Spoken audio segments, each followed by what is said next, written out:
Hello students, this is Varun.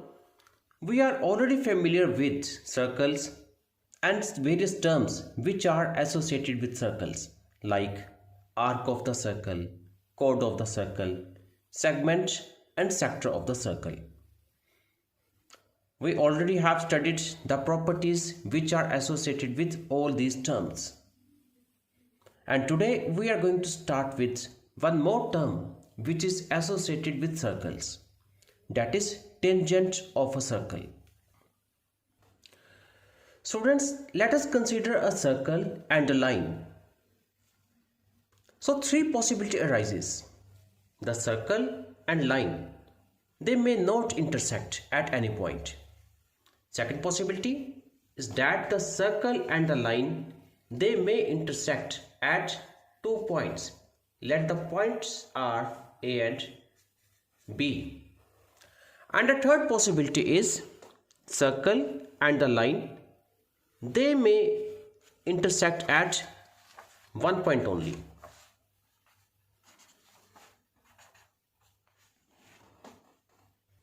The case when line L intersects a circle at 2 points A and B, then L is called secant of the circle.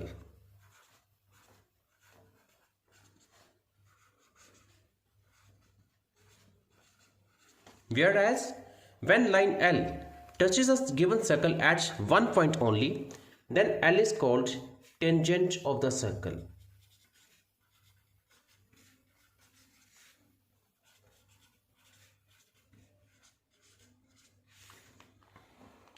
So we can see that tangent to the circle is a line which touches a circle externally at 1 point only. So it can be defined as a tangent to a circle is a line that intersects a circle at only 1 point. Here we have the circle and the line L touches the circle at 1 point only, that is A. So line L is called tangent to the circle and the point of intersection A is called point of contact. The point where tangent touches the circle is what we call point of contact. And students, here you need to know one interesting thing, that the tangent to a circle is a special case of secant. Yes, tangent is the special case of secant. Now let us see that how tangent is a special case of secant. Here we have a circle with center O and the line L intersects the given circle at point A and B. Since the line and circle has 2 points of intersection, that is why line L is called secant of the circle. Let O is the center of the circle. Now students, if we just keep line L a bit away from the center, let us suppose line L intersects circle at these 2 points. Still, line L is a secant because it is intersecting the given circle at 2 points. But the thing that you can notice, the points of contact, these 2 points of contact, they are relatively closer to each other. If we continue with the same thing further, just keep on placing the line L away from the center. In this case, the points of contact, they are again closer to each other. And if we continue with this, finally the points of contact A and B, they will just coincide with each other, as in this case. Finally, the points of contact will coincide with one another, and the moment when the points of contact A and B just coincide with one another,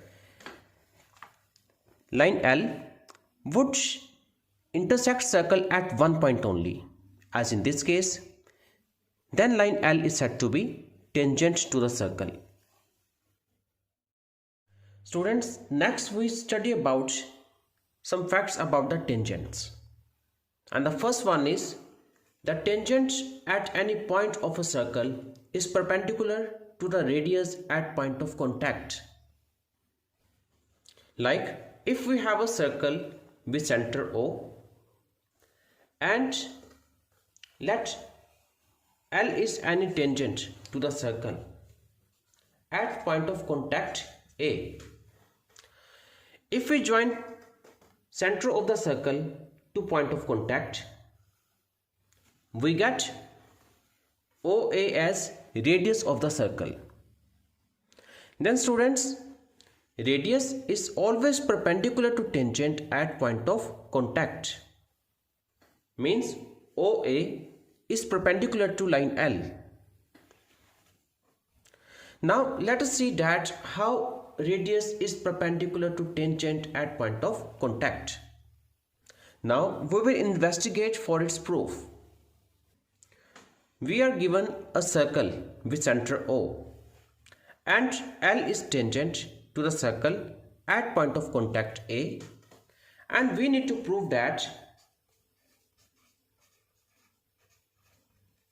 OA is perpendicular to line L. And students, for this, let us choose any point B on line L other than A and join point B to point O.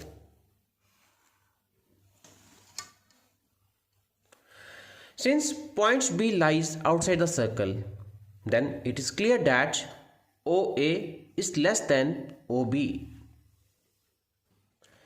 And here we mention the same, that take any points B on line L other than A and join O to B. Since point B lies outside the circle, so OA is less than OB.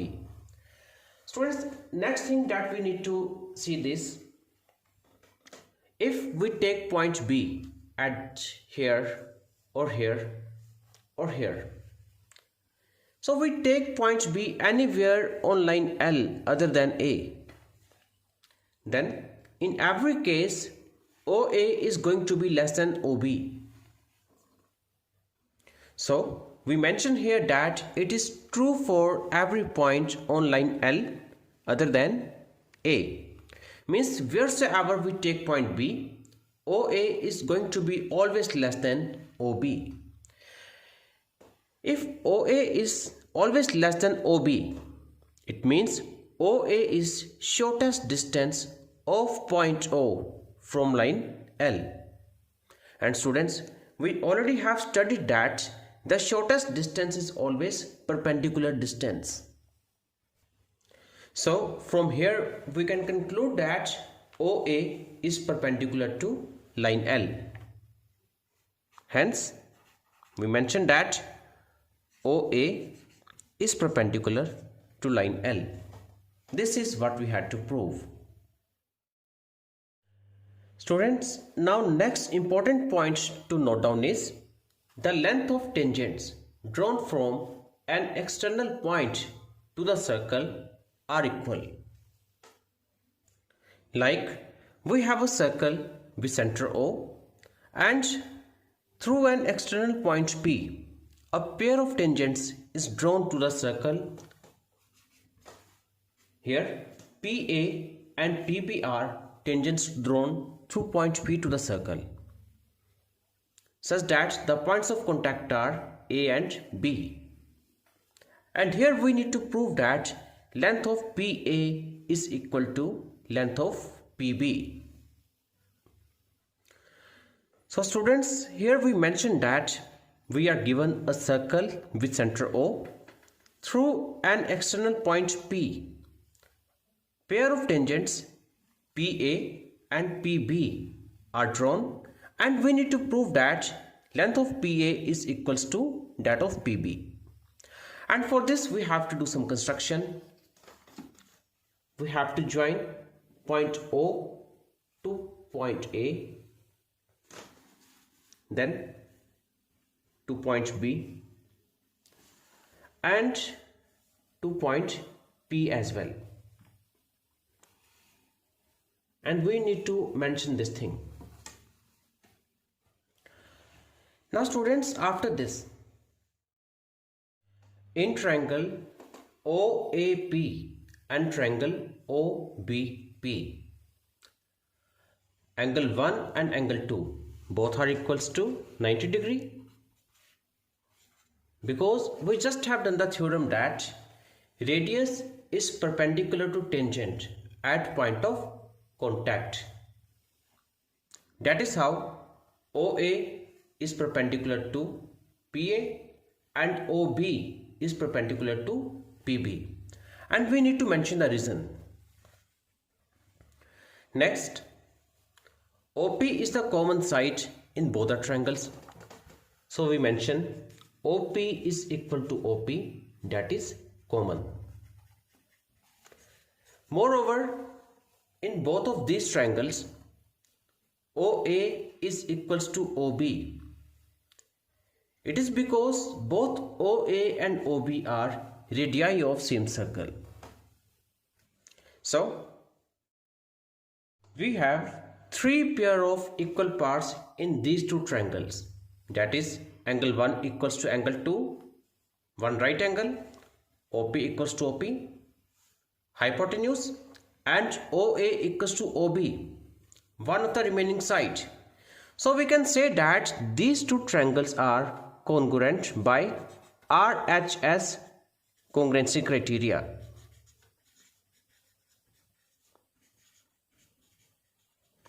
And if triangles are congruent, then their corresponding parts are also equal. That is why we can conclude that PA is equals to PB. It is by CP/CTC. That is, corresponding parts of congruent triangles are congruent. This is what we had to prove. Finally, we mention hence proved. So students, today we have done two theorems regarding the tangents. The first one is that the tangent at any point of a circle is perpendicular to the circle at point of contact. And the second is the length of tangents drawn from an external point to the circle are equal. Apart from this thing, there are many other facts regarding the tangents of a circle. Like there is only one tangent at a point of the circle. Means at a point of a circle, we can draw only one tangent. And one more important fact is that tangents drawn at the ends of a diameter of a circle are parallel. And we can use all these results to solve various problems which are based on circles and its tangents. Thank you.